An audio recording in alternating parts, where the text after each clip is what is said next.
Good afternoon. My name's Adora, and you might be wondering why a 12-year-old is speaking to you today.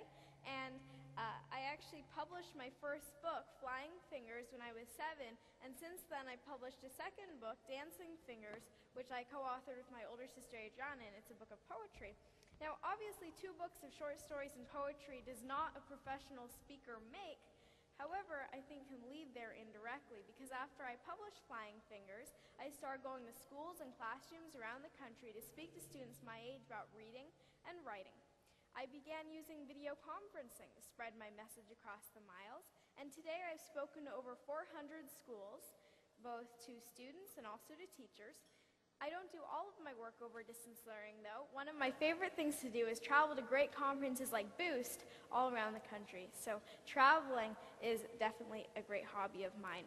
Now, as a matter of fact, in the past 3 days, I've gone to 3 totally different areas of California. I went to the big city, Los Angeles, to speak at a high school there. I went to a resort on the wind and water-swept Pacific Beach in Laguna Niguel, and most recently I've come out to here to what I think technically is a desert, right? Yeah, because actually when we were driving in, I see all the sand and it's swirling around, and I was like, wow, what have we walked into, the Dust Bowl or something? So it's really fun to be able to travel and experience so many different areas in a great city like Palm Springs. And it's really all kinds of different areas, urban, coastal, desert. I think I have a slide up there, yeah, as you can see some pictures. So it's a great experience. Though these places may all seem totally unrelated, they have one thing in common. I spoke and am speaking at these places about the same thing, youth, my generation. Over my lifetime, I've been lucky enough to visit 22 states, as you can see here. These are some of the ones. And 22 states is a lot by any measure, but I'm still aiming for Nebraska. And if you count my own home state of Washington, it would be 22 states. Anyone here from Washington? Raise your hand if you're from Washington. Yeah, I see one over there. Yay! I mean, I know that it rocks to live in California, but Washington is great. We have rain and mountains. Yeah, okay, Washington is a wonderful state. Now, I know that politicians running for office or when they're on the campaign trail, they always try to be relatable to their audiences, right? They say, you know, I grew up here, or I went here for vacation. And though my elected official ambitions may be years away, I'm still going to try to have something in common with you here. I'm going to mimic that a little. So what does a 12-year-old student, author, and speaker have to do with an after-school conference in Palm Springs? Well, aside from the fact that I teach students every day, speak at numerous education conferences, and that my grandma loves to gamble here, I hope you guys haven't been doing so, I think I have a special tie to you guys. You see, my mom used to run a small after-school program, Seeds of Learning, that helped our neighborhood's kids, many of whom were our friends, with their homework. And it was at my mom's home-run, kind of informal after-school that I first realized the importance of quality out-of-school educational time. And a lot of you are seasoned professionals in your field, so I hope to learn a lot from you guys about what you do and how you impact students. Another important facet of giving a good speech, which I hope I'm doing so far, is knowing your audience. I think this is not only crucial to giving a good speech, but also to effective teaching and learning. I asked myself, who is the main audience at Boost? Well, after-school providers. So who is the main audience for an after-school program? Kids, exactly, kids, students. Which brings me to a section that I like to call Picture of a Student. Kind of shady little figure there. When you know your students, when you're able to kind of color that and when you're able to illustrate your students, then you're able to create customized content that really speaks to their needs. And so in order to create an innovative 21st century after school, you have to realize what sets 21st century students apart. So I wanted to ask you, what are some words that describe today's students? My mom actually asked this question on her Facebook page and received quite a few responses from creative to energetic, influx, nomadic, curious, and more intelligent than many think. So what do you think? What are a few words that describe your students, the students that you work with? Inquisitive? Anything else? Creative, awesome, bright, Energetic? Anything else? Fun. So when you work with kids, what are the words that come to mind? Energetic, fun. It doesn't all have to be praising, if you're wondering. Hard-headed, dangerous? Yeah, suddenly I just get this, with the combination of hard-headed and dangerous, I get this idea of some kid like running headfirst into a wall. Cute. Was that what you said? They do! Even better. Okay, so it looks like we have a lot of a lot of words that you use to describe students. One of the ones I hear quite a bit is energetic, definitely. And that is something that you can use, the energy, I think, that many people might have is important. So do you think the words that you said about your students, do you think that would apply to most students? Raise your hand if you think that would. I see a lot of raised hands, or a fair amount scattered throughout here. So students are really diverse, and you get a big variety of different types of students, but some of those words probably do apply to a lot of kids. So are today's students different from yesterday's students? So when you think about when you went to school compared to these kids today, do you see any notable differences? Raise your hand if you think you do. I see a lot of raised hands. Would you like to tell me about some of those differences? Respect? Okay.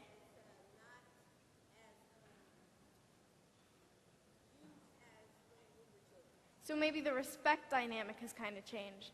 Yeah, I could definitely understand that. Any other differences that you can think of? Yes? They're very tech savvy, exactly, and I'm going to be speaking about that. Yeah, they're very tech savvy. That's a really good point. Well, here's what I think, just a few general things to get back to the slide. Today's students are a diverse bunch. They wear many different kinds of clothes and speak many different languages. Students are at an age where independence is important, and we may want to own a lot of things, from plasma screen TVs to video game consoles and brand name purses. But most importantly, we want to own our learning. After all, we students are kind of a disenfranchised group when you think about it. We're too old for this, too young for that. We can't vote, we can't drive, we can't drink. That was not so important. But owning our learning means that we want to have decision-making power and some amount of free rein when it comes to our educational future and the education that will shape our future. And so education has really a crucial part in everyone's life because the skills that we learn will lay out the stepping stones for success in later life. Now, you did mention tech savvy as a word to describe today's students, and one of the ways in which I and many of my peers find independence is through technology. Although we may not have been using computers from the cradle, we're still fairly enthusiastic about all kinds of new technology, and we use it frequently, but of course not always for educational purposes. So the reason for huge increase in technologies like social networking? Well, today's learners crave interactions with real people, both online and face-to-face, not just facts in a book. So the level on which we interact and learn has really expanded. Sometimes the books we read may not be on paper at all. I actually read the complete text of Vanity Fair on my smartphone, and Jane Austen's Emma is in iBook form is on my reading list for my new iPad. We are exposed to this kind of 21st century technology every day. Not to brag, but kids my age can sometimes be a little bit better at technology than you are, sometimes. My mom often asks me for help when figuring out a tricky app on her iPhone or getting used to a new program. So raise your hand if you have ever asked a kid you know, maybe your own children, to help you with unfamiliar technology before. Ever. Wow, I am seeing a lot of raised hands. When you think about it, if you've ever asked someone, how does this work? How do I get this to do? A lot of times we can act as your default tech support. Now, I see some hands, and it's nothing to be embarrassed about. When you think about it, if I traveled back in time, I'd need to ask one of you for help with a mimeograph machine or maybe sending a telegram. Actually, you're not quite that old. I was about to add using a sundial, but then I realized, not quite that ancient. Ultimately, my generation is and can be a lot more intelligent than you sometimes think, especially when it comes to technology. And that's why I think it's so important to speak our language and try to understand some of the modern technologies and really put them to use, because it's a great way to get us involved and engaged. And even if you don't completely know how, or you aren't comfortable with using some of this stuff, you can always be lazy, and that's where we come. You can be a little bit lazy and let us teach you. And truly, I believe that my generation has much to share with you. During the American Revolution, the colonists protested taxation without representation, and while our movement to be heard might not be quite as important, is that young people live in the same world that you do, and we're affected by the decisions that you make. Thus, like those colonists hundreds of years ago, I think that we deserve to be heard. You don't have to look at it as you doing us a favor. In many ways, you can take a lot from what we have to say. Kids can be full of inspiring aspirations and hopeful thinking, like my wish that no one went hungry or that everything at the store were free. How many of you still dream like that and believe in the possibility? I see enthusiasm and eagerness oftentimes in first graders that I don't always see in adults. When I speak to a group of first graders and I ask a question, so for instance, what does narrative mean? Then everyone will raise their hand. Sometimes, even if they don't have an answer, everyone will just be really eager. They want to speak. They raise their hand. Now, if I go to a group of adults, I ask a question, maybe something a little harder, and no hands usually, except for maybe the hesitant, kind of wavering one in the back after repeated calls for ideas. So I hope this group here will buck this trend. But I'm trying to think, why don't adults raise their hand as much as kids? Is this a lack of ideas and opinions? Hand-raising arthritis? Well, whatever it is, I think that when you hear us, when you hear my generation, it's our enthusiasm, our aspirations, and really our big dreams that you can tap into. But even with infinite amounts of great ideas, youthful enthusiasm, and wonderful technology, my generation can't go it alone. One of the reasons I was able to accomplish so much, like publishing a book, was because I had the support of the adults around me and lots of opportunities that I was given. So imagine how much the students in your life could accomplish if you give them the chance to thrive in an innovative after-school, much like the ones you guys are probably running. And so in my opinion, an innovative after-school is one in which students are engaged, and it's one in which they're interested and able to learn to their full potential, and one where they have ownership over their learning. I spoke a little bit earlier about independence is important. I think one of the great things about after schools is that students are really able to have that area where they're able to think about what they're learning and really digest that and have some ownership over it and feel a sense of pride in their work. So an innovative after school is one in which learning is not passive but reciprocal. So what do you think innovation in after school means? Yes?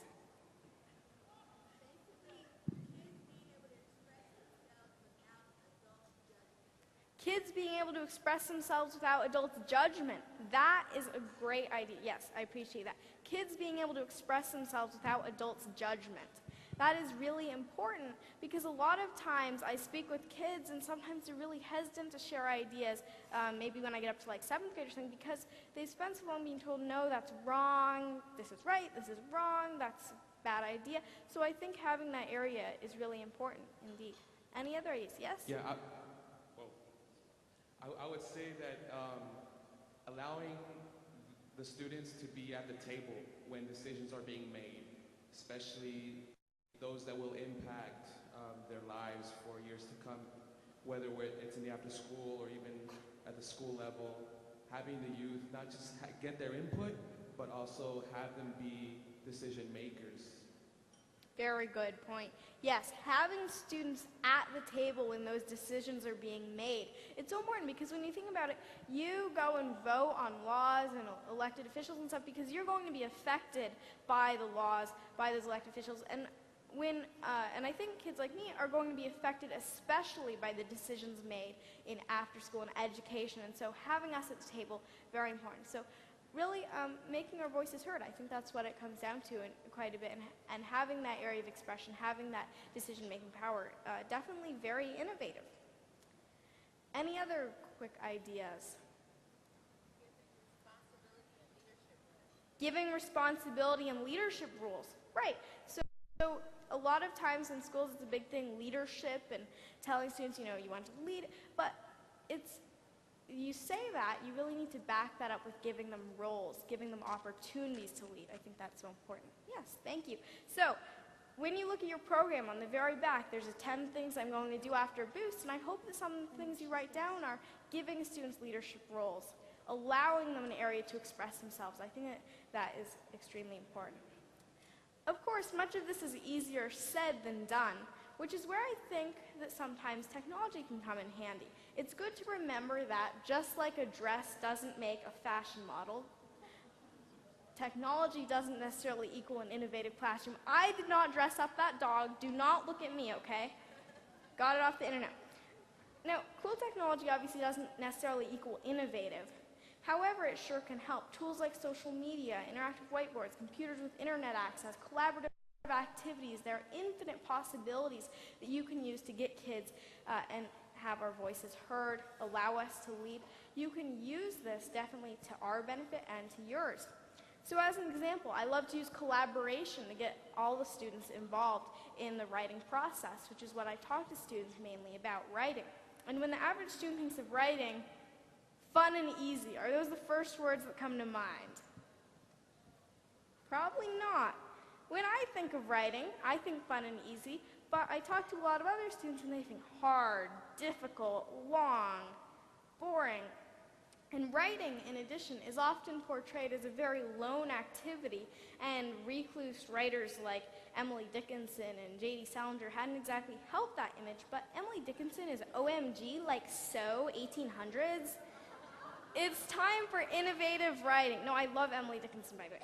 Something not so innovative, actually it's pretty obvious, is that sharing is encouraging. So when you share, when you collaborate with students, it lets students know that you aren't just expecting us to share, that we aren't the only ones, you're willing to share yourself. Or what I like to call the poison tester effect. Although writing is not lethal or dangerous or anything, it might sometimes seem like that. And a lot of things, for me, for instance, it's math. Sometimes it will seem a little difficult. So collaboration, when everyone picks up the pen or the keyboard for that matter and collaborates, it helps build teamwork and it eliminates that fear of writing or math or science or whatever it is. So the idea that writing is very difficult and hard is quite pervasive among many students. Why else is everyone so scared of essays? One way to make writing more accessible is through collaboration, and this is something that I think can be applied on many different levels to all kinds of different topics. So as an example, in my ordinary collaborative activity, I'd give a basic definition of the concept or strategy and then demonstrate a write-along activity. So I try to use this inquiry-based approach to get students, their minds really flowing. So just for fun, to show you what I mean by this, let's pretend that you're students. Slouch back, maybe pick your noses a little more, you'll have it right down. Just kidding. Together we're going to do a descriptive writing activity about a treehouse to practice describing the senses. So I'm going to open up a new Word document, and if you could switch to my computer, please. Perfect. We are going to write together this descriptive paragraph. So let's say we just learned about writing about the 5 senses, maybe metaphor and simile, and we're going to try to put that into action. So I'm going to get ideas from you. Let's start with what color is this treehouse? Pretty basic. What color is this treehouse going to be? The dark purple treehouse. And where is it? Outside. Stands tall outside, so in a forest, in a backyard, in a garden, in a garden, maybe in a Palm Springs garden. Okay, the dark purple treehouse stands tall outside in a Palm Springs garden. When you look at a treehouse, what are some other details you might notice? Let's think about the senses. So what about, we know what it looks like. It's dark purple. What are some other details we might focus in on? Windows? So what do the windows look like? The windows have cheery yellow frames, and so I might say, you know, what are some adjectives in here and have students spot cheery, yellow. Okay, so the windows have cheery yellow frames, and with pink curtains. I think it's pretty obvious the gender of whoever built this treehouse. The windows have cheery yellow frames with pink curtains that smell of what? Cupcakes. Oh yeah, definitely. The windows have cheery yellow frames with pink curtains that smell of cupcakes. How do you get into this treehouse? Is it off the ground? Is it right on the ground like a house? Okay, to get up to the treehouse, which is high up on what kind of tree? Sycamore tree. Actually, since it's in Palm Springs, I suppose it might be more accurate to have it on a palm tree, but the problem with that is I see the treehouse kind of going back and forth. Okay, to get up to the treehouse, which is high up on a sycamore tree, you have to exercise your muscles on a climbing rope. Those are so hard. Yeah, okay, climbing rope. Once you've reached the door, what does the door look like? The star-shaped door, nice. Once you reach a star-shaped door, you'll be rewarded by, so what makes climbing up that rope so rewarding? Okay. You'll be rewarded by the smell of prime ribs and, once you walk in, the taste. Okay. Let's see. Does anyone here would like to tell me a bit about the interior of the treehouse?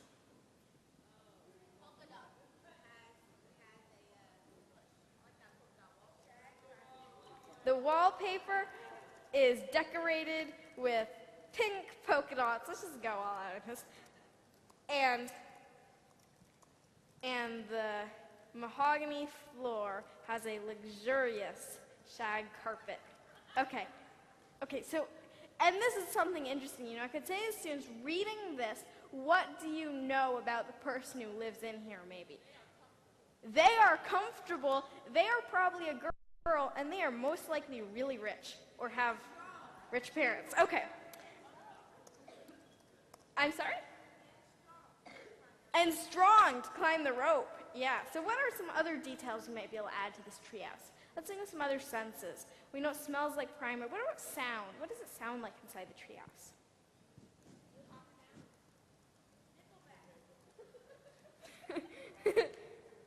Okay, let's see. Birds chirping outside, and that does not go with Nickelback. I'm sorry. Okay, and meat sizzling on the stove. I don't know. I mean, I'm just thinking. Those sounds good. Okay, great. That sounds good. Very, very cheery, very domestic. Okay. So what is one kind of cool feature about this treehouse? Something that no other treehouse has. It has a water slide. Okay. But this is no ordinary treehouse. It also has a water slide, air conditioning, and a flat screen TV. You know, you are really being the average student right there. 100%, every time I do the treehouse, flat screen TV, giant TV, plasma screen TV, there's some TV. So, always when I get this, just to encourage good healthy behavior, I add a flat screen TV that pops out as soon as all the homework's done. Great. So yeah, you can switch off the computer, I think, now. I'm just doing directions back there. Okay. So a collaborative writing activity like this does a lot of different things. On its surface, it might seem just like a story about a treehouse. It's kind of fun, practicing the senses, but it's really a whole lot more, actually, because this collaborative writing activity is a real-time example, and it offers students a launching pad for further exploration. I have a sister, and a lot of times she'll say, I could do this homework if I had an example to look at. It would be so much easier. And so when you get everyone involved, it's kind of a step before giving them the assignment to do themselves, but it's also getting everyone working together, building that teamwork, and I think it makes it easier in many ways. Using tools like collaborative activities and 21st century technology, you can truly embrace innovation. Why? Well, it's a valid question. Why go to all this trouble? Why do we need an innovative after school? Well, my opinion is that as we prepare students for global competition to compete with students from many other countries, they must be prepared for an innovative world. Our world, our country, is constantly innovating. We have new ideas that are constantly being practiced and put into use. So many other parts of the world are catching up to us, and the only way for us to maintain our current position as a world superpower is through our next leaders, through our new innovations. And the same approach is applicable to education. In fact, we must start from education, because education, your after schools, the schools, are where, my generation, where today's students are going to get their start to be tomorrow's leaders. After-school programs like yours are integral in giving students, many from challenging backgrounds, the opportunity to achieve and succeed. After all, it will be today's youth, my generation, who will be innovating in the years to come. You must help us learn today, because we are the leaders of tomorrow. Become a leader in the education innovation movement. Thank you.